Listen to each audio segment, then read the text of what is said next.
Assalamualaikum warahmatullahi wabarakatuh. Jumpa lagi dengan saya, Rian PHRS. Nah, teman-teman, pada kesempatan video kali ini, saya ingin menampilkan satu potongan video yang mana ini tidak bercerita tentang nasabah Alawi. Yang mana ini tidak bercerita tentang kisruh atau debat antara kelompok A, kelompok B, kelompok C. Tidak. Karena kali ini video ini akan bercerita tentang akhlak adab seorang ulama besar terhadap habaib, terhadap zuriyah Rasulullah Shallallahu Alaihi Wasallam. Ini bercerita tentang akhlak, artinya ini bisa dijadikan kita sebagai ilmu, sebagai contoh, sebagai suri tauladan, ya, agar kita bisa meniru akhlak-akhlak baik yang seperti ini. Nah, akhlak ini bagaimana? Akhlak ini dilakukan oleh siapa? Yang akan saya jawab dilakukan oleh Imam Ahmad bin Hambal yang kita sering tahu, kita sering sebut ini adalah pendiri madhab Imam Hambali.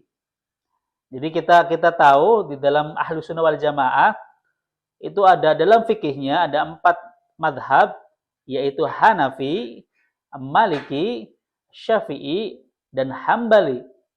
Nah, Imam Ahmad bin Hambal ini salah satu dari murid Imam Syafi'i. Oke. Nah, balik lagi tadi, seperti saya katakan, Ahlus Sunnah wal Jamaah itu fikihnya ada 4 madhab dan akidahnya ada Imam Asy'ari dan Maturidi. Maka ketika kita berakidahkan salah satu dari 2 madhab itu, Imam Asy'ari atau Maturidi, dan berfikihkan salah satu dari 4 madhab itu, mau Hanafi, mau Maliki, mau Syafi'i, mau Hambali, maka kita adalah Ahlus Sunnah wal Jamaah. Oke. Lalu akan timbul perdebatan, apakah harus bermadhab? Bukankah kita yang jadi rujukan itu bukan imam-imam itu? Bukankah kita yang jadi rujukan adalah Al-Quran dan Sunnah? Ya, jadi kita ikutnya Al-Quran dan Sunnah, bukan pendapat imam. Oh, itu ngaco nanti. Betul ya, emang yang dikatakan madhab itu emang tidak mengikuti Al-Quran dan Sunnah. Ya, kita mengikuti Al-Quran dan Sunnah hanya saja dengan cara berpikir para imam-imam ini gitu loh.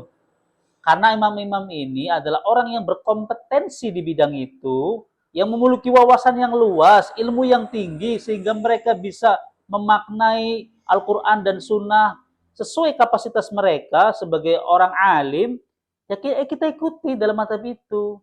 Nanti kalau kita balik ke Al-Quran dan Sunnah, sesuai pemikiran kita, maka kita akan buat mazhab sendiri. Misalnya saya Rian nih, maka kita akan pahami Al-Quran dan Sunnah itu sesuai pemikiran Rian gitu loh.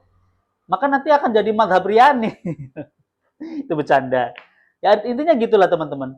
Jadi kalau kita bicara kembali ke Al-Quran dan Sunnah, emang dikira selama ini kita tidak ikut Al-Quran dan Sunnah. Kita ikut Al-Quran dan Sunnah, hanya saja Al-Quran dan Sunnah yang diterjemahkan, yang diartikan oleh para imam-imam ini. Kenapa kita mengikuti imam-imam ini? Karena ilmu kita jauh sekali dibanding imam-imam ini. Mereka hafal jutaan hadis, ratusan ribu hadis, mereka menguasai berbagai macam ilmu yang mendukung mereka dalam menafsirkan Al-Quran. Jadi jangan salah ya, jangan terjebak oleh kata-kata kita kembali ke Al-Quran dan Sunnah, sedangkan mereka yang bermadhab itu tidak ke Al-Quran dan Sunnah. Itu adalah salah besar. Tetapi kali ini saya tidak mau membahas tentang itu. Yang saya mau bahas adalah akhlak adab Imam Ahmad bin Hambal terhadap habaib. Nah, bagaimana akhlak beliau? Kita saksikan video Gus Wafi yang berikut ini. Imam Ahmad yang terkenal hafal 1 juta hadis, yang satu hari sholatnya 300 rakaat, gara-gara beliau melawan pemerintah dan beliau masuk penjara, akhirnya sholatnya menjadi 150 rakaat satu hari. Beliau hafal 1 juta hadis, ketemu seorang sayyid yang kecil, beliau mundur, Pak. Ini Imam Ahmad. Ketemu Habib yang kecil, mundur Imam Ahmad, gak berani. Kemudian sayyid kecil itu mengatakan, wahai imam, engkau ulama, duluan. Imam Ahmad gak berani. Ya, saya memang ulama, tapi engkau lebih agung daripada saya. Engkau adalah cucu Rasulullah Sallallahu Alaihi Wasallam. Bagaimana, teman-teman? sudah disaksikan videonya. Ini adalah contoh gambaran akhlak mulia para ulama-ulama kita kepada para habaib, kepada para dzurriyyah Rasulullah Shallallahu Alaihi Wasallam. Dan sebenarnya contoh ini bukan hanya dari Imam Ahmad bin Hanbal ya. Kalau kita melihat riwayat-riwayat para sahabat dahulu, itu banyak sekali sahabat-sahabat yang riwayatnya mereka memuliakan, memprioritaskan dzurriyyah Rasulullah Shallallahu Alaihi Wasallam. Bahkan yang sudah masyhur, Abu Bakar, Sayyidina Abu Bakar, sahabat Abu Bakar radhiyallahu anhu, beliau mengatakan bahwa beliau lebih suka menjalin hubungan dengan dzurriyyah Rasulullah ketimbang dengan keluarganya sendiri. Tentu teman-teman jangan mengartikan bahwa beliau mengorbankan keluarganya terus menyingkirkan keluarganya demi dzurriyyah Rasul. Bukan itu maksudnya. Maksudnya beliau tetap memuliakan keluarganya, namun lebih memuliakan lagi dzurriyyah Rasulullah Shallallahu Alaihi Wasallam. Jadi jangan salah paham ya. Ini hadisnya sahih, tapi pemikirannya harus juga sahih. Jadi banyak hadis sahih, tapi pemikirannya tidak sahih, akhirnya ya melenceng, begitu teman-teman. Nah, itu aja dari saya.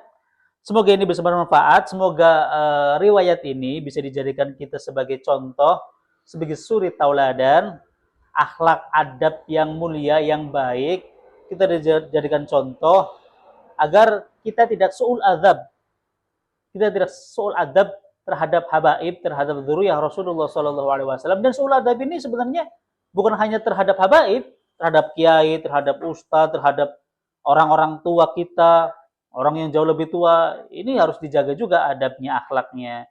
Namun di dalam pembahasan ini adalah terkhusus terhadap para habaib, karena yang perlu teman-teman garis bawahi akhir-akhir ini adalah fenomenanya sangat luar biasa, akhlak adab terhadap habaib yang ancur-ancuran. Mereka mencaci, mereka memfitnah. Kalau menurut saya ya, ini sedikit tentang nasab ya. Kalau menurut saya, kalaupun teman-teman tidak mau mengakui habaib itu dzurriyyah Rasulullah, itu hak teman-teman, itu hak teman-teman. Tapi jangan sampai ketidak mengakuan. Jangan sampai sikap teman-teman yang tidak mengakui mereka dzurriyyah Rasul itu menghilangkan adab teman-teman terhadap mereka gitu loh. Jadi jangan sampai karena teman-teman tidak percaya mereka dzurriyyah Rasul, terus teman-teman dengan serta-merta dibolehkan memfitnah, mencaci, memaki. Ini kan bukan akhlak yang mulia, ini kan bukan adab yang baik. Begitu teman-teman. Itu aja teman-teman. Mudah-mudahan ini bisa bermanfaat. Itu aja dari saya. Saya Pribumi, saya cinta Kiai dan saya cinta Ba'alawi. Assalamualaikum warahmatullahi wabarakatuh.